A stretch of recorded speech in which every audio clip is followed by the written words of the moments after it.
Good afternoon to you, the Honorable. I'll put Honorable in front of your name because anytime I speak to this man, I am telling you, I feel very honored to have the opportunity of having a conversation with Good Mr. afternoon. Griffith. Mr. Griffith, good afternoon to you. Welcome. Good afternoon, gentlemen. Feel free to call me Gary. All right. Yes. So, Gary, good afternoon again. Good afternoon. Your name seems to be up in the air again with this SSA thing. Yeah, that's no. Listen, I'm getting an echo, a big echo, but I'm speaking. I'm hearing myself a couple seconds after. Oh, you're hearing yourself a couple. All right. What we're going to do? We having that problem with that phone line.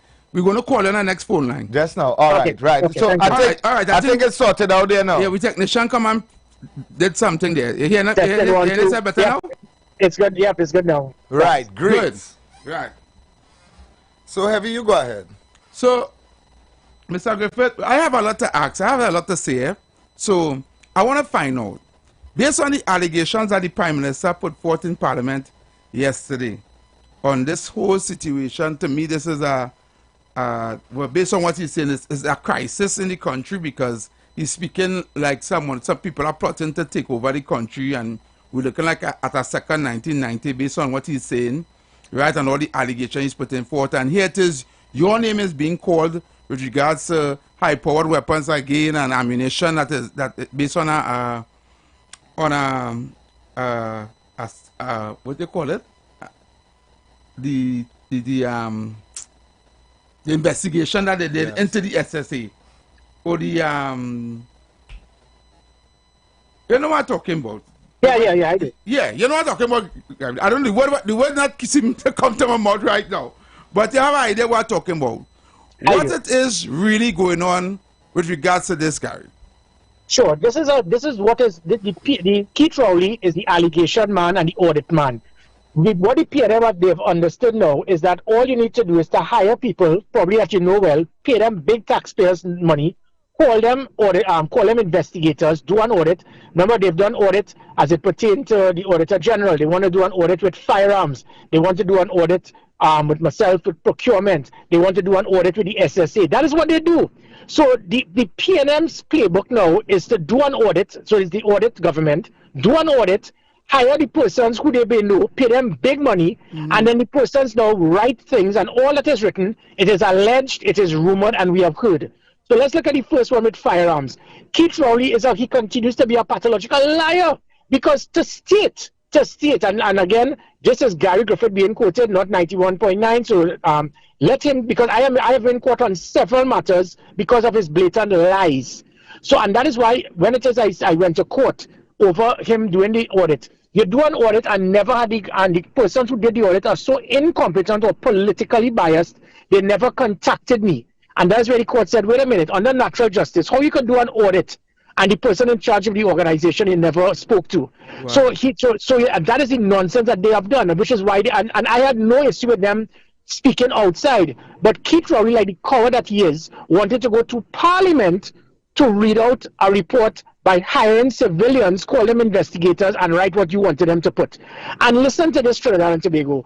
What he has stated yesterday, one, he said that persons receive firearms who are involved in domestic violence matters. That is a lie, because your wife has to sign to give approval. And if it is not a lie, why were these weapons not seized by these individuals and call the names of the individuals who got these weapons in an unethical manner because of the domestic violence? Two, he then stated that persons committed criminal offenses and got firearms. That also is a lie, because you must get a certificate of character. And if they beat the system, then why don't you call the name of the person and take back the firearm? Three, he then stated that persons got firearms and the firearms were semi-automatic and it was changed to automatic. That is a lie, because had that been done, that is a criminal offense. So the person should not just have the weapon seized, but also be arrested. Four, he then stated that persons stated that they paid big bribe money to get firearms. If that is the case, and this was an official audit by persons who were paid by the state, get the names of the individuals who said that, arrest them, and charge the persons who accepted the bribe. So these 4 things shows the man is a liar, because up to now he can't call one name, he cannot not one person has been arrested, and not one firearm has been seized based on any of his allegations yesterday. So that has always been the concept of Pete Rowley now. Allegations, and then use that in the hope that you could smear the character of others. It is not working. The people, the whole, if you look at some of the daily media houses with these articles, 100% of persons say, oh God, Rowley, get off of it. So you are stating that all of these things happen, and up to now, 3 years later, the state hired Stanley Jokey John. The man said it was a massive, well-known criminal enterprise. And 3 years later, not one person has been convicted, not one person charged, but it's a massive, well-oiled criminal enterprise. They keep pushing that. How something could be so massive, well-oiled, and you can't charge one person as yet based on these reports? So it shows the whole factor. He then stated that I was giving out too many firearms. Total nonsense. I issued 2,000 firearms a year.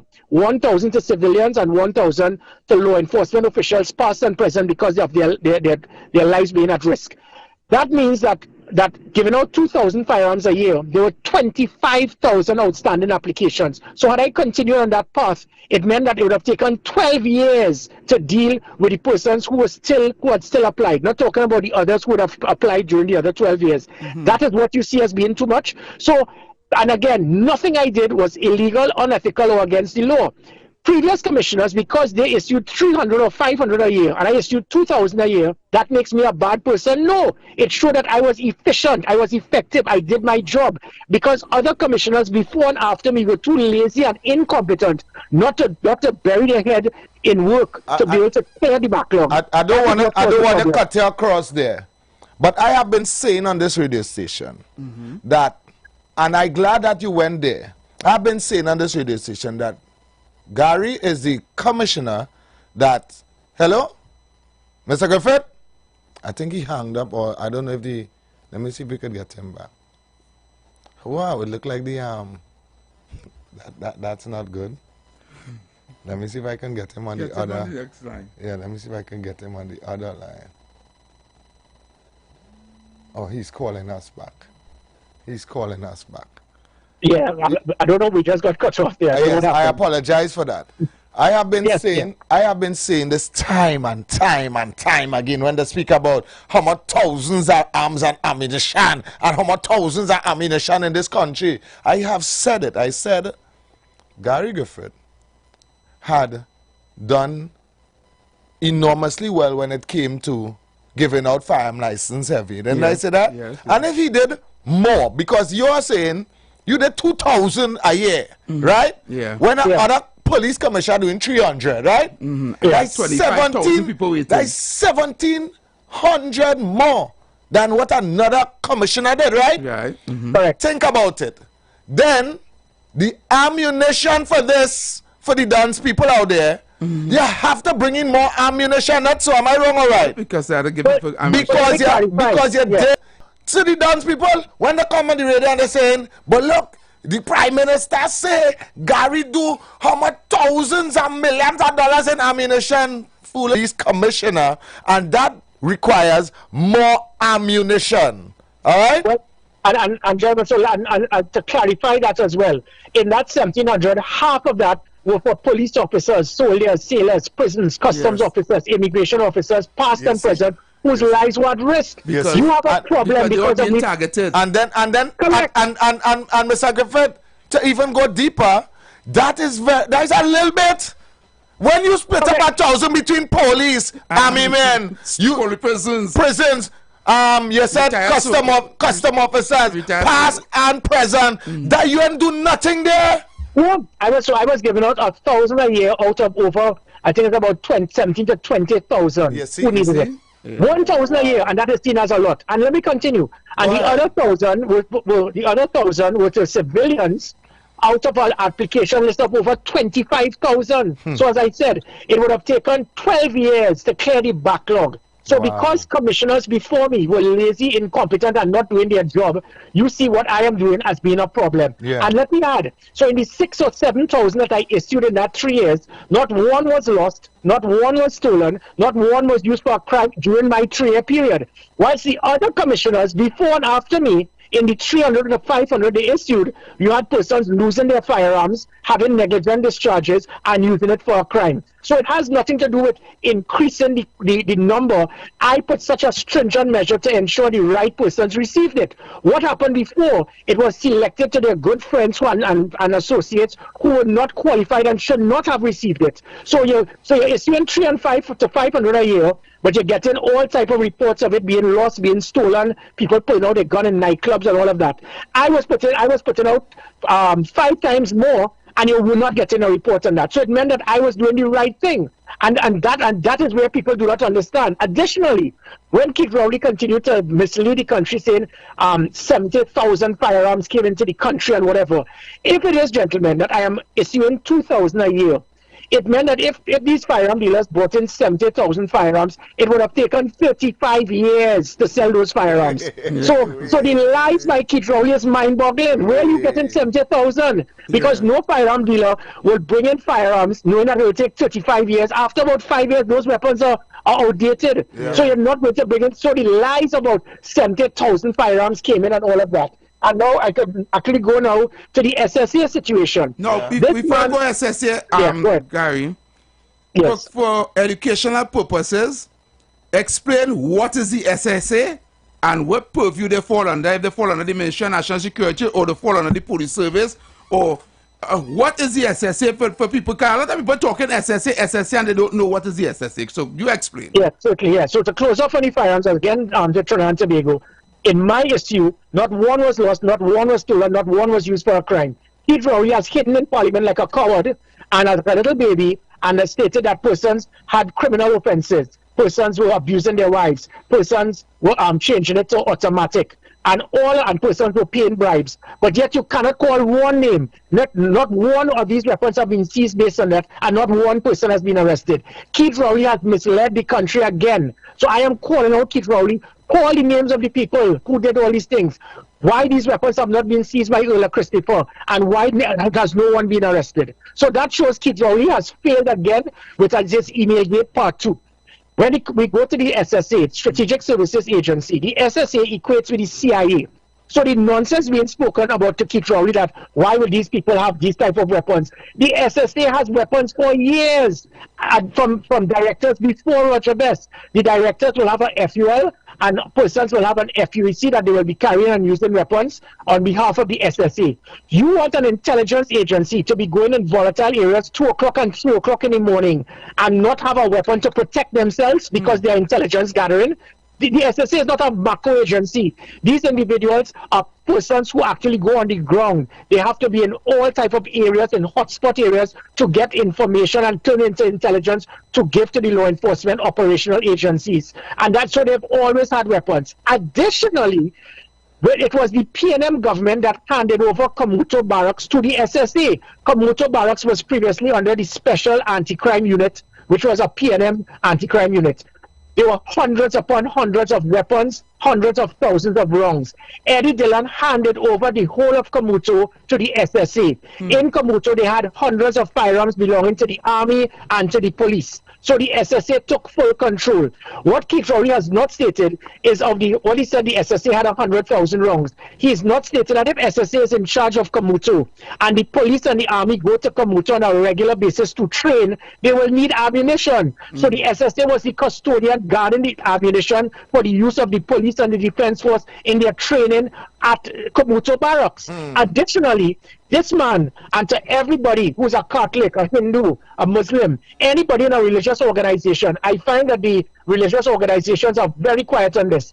This man has demonized people because they are religious. That is all that he has said, you know.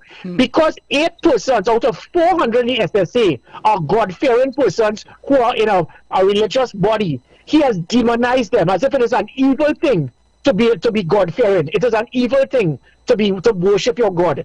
And that is what he has done. Because by referring to these people as a cult, he is trying to Jim Jones these people. Wow. And that, I think, is very unfair, especially when everyone who he speaks about were fully polygraphed and they all passed the polygraph tests.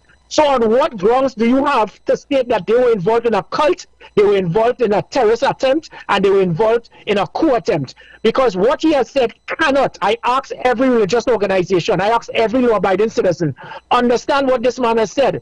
We cannot afford for this to go unnoticed, because he has now made a damning accusation of the 28 persons fired were instrumental in a coup d'etat, in a plot to destabilize the country and overthrow the government. Yep. Call their names, arrest them. You can't say there was a coup to overthrow the government and no one is being arrested. Yeah, it shows that if there's such a coup and no one is arrested, your Minister of National Security will be fired immediately, as is done in any non-banana republic country. So you're saying there's a coup, there's a plot to destabilize the government, and you still can't find the person, you don't have enough information to arrest them. Yeah. It means that your minister has failed. Yeah. And that is where this whole thing is. What Keith Rowley has done is email gate part 2. He has now made a damning accusation with no evidence, no witnesses, no data, nothing at all, but it is a report that I have based on allegations.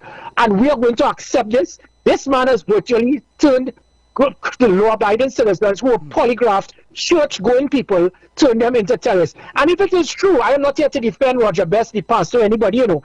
Arrest the persons, charge them for it, but you're not arresting anybody, you're not charging anybody, just like the FULs, but you continue to say who thief, who corrupt, who's a crook, and who's a terrorist. Wow. Wow. Gary, you said it all. You said it all. What I want to find out from you before you leave, before we come off the phone, because I know a lot of people are waiting to call in and to talk about what you just said. But what I want to find out from you, in your personal opinion, the police service has taken a hit and it's now being, how I go put it, now being the laughing stock of the nation, seeing that the abundance of murders and home invasions and crime and kidnapping come back and all these things happening right now. And it seems that the government of Trinidad and Tobago, right, put all their faith in this new commissioner, and by renewing her contract for another additional year or so, and then to add insult to injury, she now take hire a former commissioner of police who also had failed, you understand, and bring him and pay him absorbent amount of money to advise her. What do you think about that? Well, again, I had no issue with Stephen Williams willing to give support, but to charge the state $50,000 when the state has done so much for you in the training, the experience, the qualifications that you would have acquired as a commissioner, to be a commissioner, you should be doing that on behalf of the country, which is what I offered to do to Keith Rowley, and he foolishly declined, even though during my period as a minister, it was the highest reduction in serious crime in 31 years. As a commissioner, it was the highest reduction in violent crime in 17 years. He rejected it. So he basically said, look, if the country drowns in blood, I'm not taking advice from Gary Griffith. So Earl Christopher brings someone who actually had public trust and confidence in the police was 14% under Stephen Williams. Public trust and confidence in the police is 8% under Earl Christopher. And you have refused to speak to Gary Griffith, where I was able to get public confidence and trust to 59%. And let me tell you, Stephen Williams and Earl Christopher, they're not bad people. What they are, not everybody could be a Rambo or a James Bond or a Jason Bourne. Stephen Williams and Earl Christopher are Gabardine, cane-carrying office persons in an air-conditioned unit administrators. They are good administrators. What is lacking now with the police is operations, tactics, strategy, law enforcement, hard targeting, high visibility, rapid response, intelligence gathering, predictive policing, intelligence-driven policing. All those things I just spoke about, Earl and Stephen Williams do not have a clue how to do those things. And even it showed in their results when they went up for commissioner with myself, and I got way more points than all of them. And because they are not tactically sound. And one of the main things, may I add, there's a lot I could say, but I just want to add this one point. One of the main things that caused that massive reduction while I was commissioner was the interaction with the public. Right. I utilized technology such as 482 Gary, such as online reporting, such as the police app. The police app had over 485,000 hits. It was the most popular app in the country. People were sending information to the police, advising us of what is happening, letting us know who are the rogue elements in the police, tipping us off, telling us who's about to put a hit on a prison officer. So the Special Operation Response Team would have utilized that information through the social media monitoring unit and immediately intercepted vehicles with weapons about to kill prison officers, police officers, kidnap people, and so forth. You shut down the 482 Gary, you shut down the police app, you shut down the online reporting because you did not want to have the... And instead, what you have replaced it with is the Fred Flintstone Jurassic Park 4 putting a mailbox in a police station for people to drop a recommendation. Wow. Who in this modern time will type a letter, put it in an envelope, and drop it in a mailbox? We were getting more reports and information from 482 Gary in one day than we were getting all of the police boxes for a year. Because people understand, in this era of technology, I don't have time to type a letter, put it in an envelope, go to a police station and drop it in a Dropbox. Exactly. Ola Christopher and her advisor, Stephen Williams, have shut down all of the systems that allow the public to give information to the police without any fear of reprisal and replaced it with putting a Dropbox. That is the level of incompetence. So it has nothing to do with the police officers. They on the ground are good, hard-working officers. And as I said, these were the same officers that public trust and confidence was 59%. After I left, you shut down everything, and now it is 8%. Gary, before you leave, right? I had a caller here last week, and I know he's an ardent listener. I know he's listening this evening because he's an ardent listener to the program. And his argument was, Gary, do have no statistics on performance, right? And I know you do because you said it right here on a previous program. I would like you to reiterate on what you said just now, which was public confidence, where the murder rate was, where all the statistics when you were there and before you were there. If you could give us that man, he is obviously the most clueless person and does not lack to listen to data. When in 2018, when I applied for the position as Commissioner of Police, I acquired 82%. I defeated Ola Christopher and Stephen Williams in the mock media conference, in the operational plan, in the role fit, in the interview, everything. I got 30% more than Ola Christopher. In 2021, I got 94% to Ola's 74%.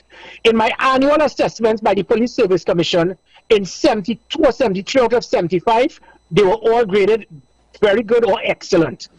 Like then, when you look at crime statistics, in my last year, after I had to transform the police service, it took me a year and a half to do so. Every single violent crime was reduced by over 35%. It was the highest reduction in violent crime in 17 years. And additionally, when it is you measure so you measure performance based on crime statistics, you measure performance based on how the public perceives you, and you also look at how the public sees the police service. Those are the three angles to measure the performance of the commissioner. Right. Under the public's measuring my performance, it was 89% of the country were comfortable with me, wanting me to remain or had no issue. It was the highest public trust and confidence the public ever had of anyone in the public service. Keith Rowley is in his 40s, and that's what caused his jealousy problem. Ola Christopher is in probably 20s or 10s. And then also, the next one you look at is public trust and confidence in the police service. Under my watch, public trust and confidence was 59%. Under Stephen Williams, it was 14%. Under Ola Christopher, was 8%. The data is there from the Police Service Commission whilst my performance was being measured, whilst I was being examined and assessed to be Commissioner of Police, based on the perception of the public as me as Commissioner of Police, based on the public perception as how they saw the police service, and also based on the crime statistics. Tell him to put that in his pipe and smoke it. Final question, Gary, before you go. Do you think the bail amendment bill will bear fruit? No. Come on, Evie.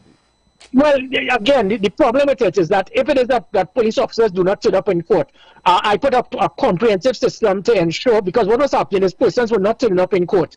And I was able to reduce by 92% police absenteeism in court. That is one of the 72 to 73 excellent and very good I got from the Police Service Commission. In contrast to what that jokey guy said about not measuring my performance and being assessed. Yeah, but so, even before that, Gary, even before that, you have to have a detection rate.